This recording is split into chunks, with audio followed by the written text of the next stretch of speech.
Hey guys, so quick video. If the OnePlus gives student discount, yes, it does. And you can have OnePlus discount program. Well, the way how I did mine was to head back to OnePlus student discount program site. And this is the site.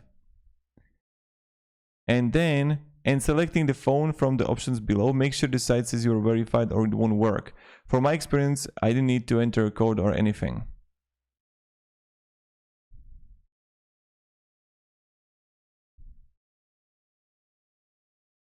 So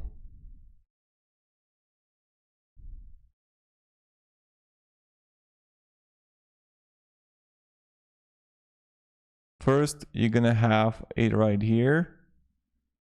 And then you're gonna have verify now. And you're gonna sign or create account. And then you're just gonna verify, and then you can just get it with enter university email address, where the link will be sent to enter the email account. If you're unable to verify successfully, the verification process typically takes up to 1 working day. If your verification is not successful, please contact. And then you're just gonna like order it, right? And you have to like create account first there, sign in with the student email.